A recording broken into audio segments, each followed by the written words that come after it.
Helldiver 12950 simply personally didn't like bots, and also didn't have much of a soft spot for bugs. But like most sophisticates, he did really like two-stage rocket-propelled ordnance delivery systems. It really was simple as that.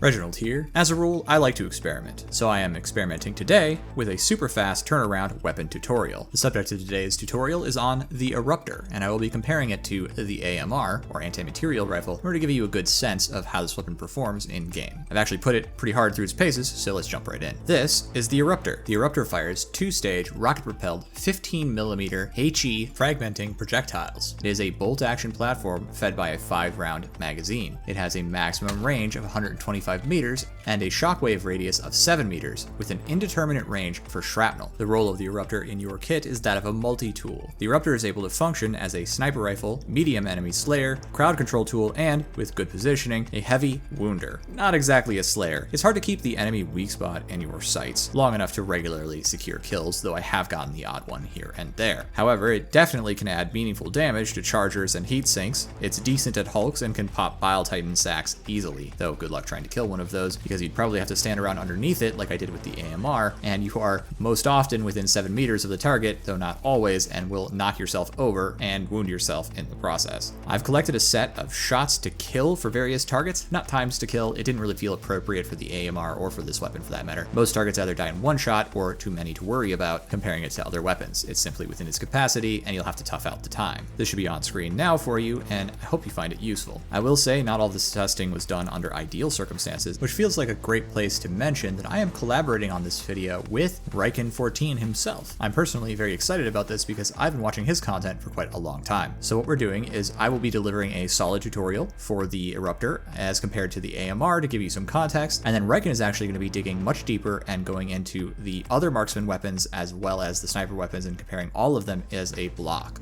So I strongly recommend you keep an eye out for that. I'll put it in the description once it shows up, so that way you can go to it and take a look at the more detailed information that he'll be providing in the future, though I've got some pretty solid stuff for you here. So back to the data then, you can see the Eruptor has a few places where the number of shots to kill is uncertain, and that is because the fragmenting component of the HE projectile actually tends to deliver more or less damage depending on its orientation relative to enemies or terrain, and as a consequence, it actually sometimes gets 1-hit kills on some targets and sometimes gets 2 or 3-hit kills. It really depends.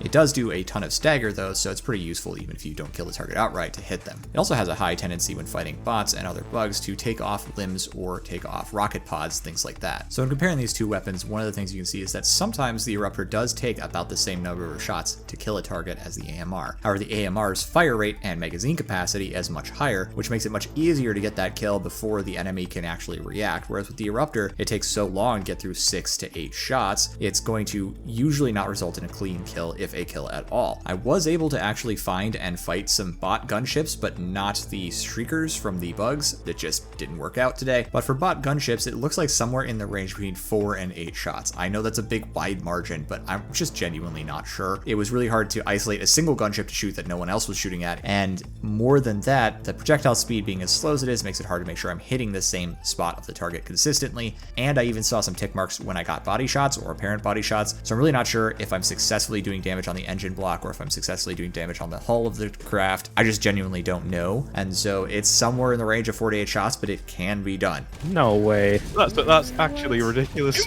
That's not my Wait, experience. is it one-tapping them? I just one-tapped it. I just was doing this in another game. It was like 5-tapping them.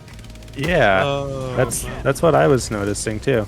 I was only able to, for sure, target a shredder tank one time, and it appeared that I was able to get the kill within 6 to 8 shots, but I couldn't really tell because there was other people around fighting as well. The same thing is true with the Annihilator tank. I had some difficulty isolating one to actually kill myself, but I'm fairly confident that you can do damage to the heatsink considering some of the footage that I have. Fortunately, chargers were much easier to isolate, and I was able to take one out in 4 shots to the rear. So you've seen my data, and you may have hopefully had a chance to digest it a little bit. I'm not going to go through each line item. I just wanted to call it some headliners. The big thing I really want to mention mention here is that the Eruptor is capable of blowing up bot fabs and bug holes. That is actually huge for a primary weapon, and it is also huge for your kit. A few other details before we move into the discussion. Although it says it can take like 4 shots or so to shoot a Devastator to death, in general, I am very consistently landing around 1 or 2. It's just when you hit the sides or something like that you don't get the kill easily, or maybe sometimes the chest, but headshots are always a one tap if you get a clean one. And more than that, the AoE will stagger and wound the other Devastators in a block if they're nearby. So this can be really useful against Devastator blobs. It's actually one of its great strengths. So beyond bug holes and bot factories, which is awesome by the way, it can also destroy light terrain features like fences, boxes, mines, those weird plant things that explode, and the ones that are ice. And most interestingly of all is it can actually destroy the ground, and you can use it to dig yourself a nice big hole to hide in if you need to and have some time. This thing really makes heck of a shovel. It can also blow up broadcast towers, which are a side objective that you run into from time to time. It usually takes 1 hit, but it can take 2 if you blow off all of the screens instead of the actual structure. While it interestingly can blow up the heatsink on turret towers with some difficulty, it can't kill bot anti-air or mortar emplacements from what I've seen. I wasn't able to find any bug structures, so I can't tell you how it performs against those. It can destroy shipping containers. Let's go into a few tips and tricks and idiosyncrasies before we maybe talk about a discussion on this comparison and how you might run this in your kit. It is possible to skip the shots of this weapon off the ground. They will then airburst a lot closer to you than the alternative 125 meters. Shots that do make it to 125 meters when fired without hitting anything will air detonate. It's fully possible to kill a target with the shrapnel from this with an air detonation over, say, a building or something. Likewise, ricochets can detonate and kill things with the shrapnel.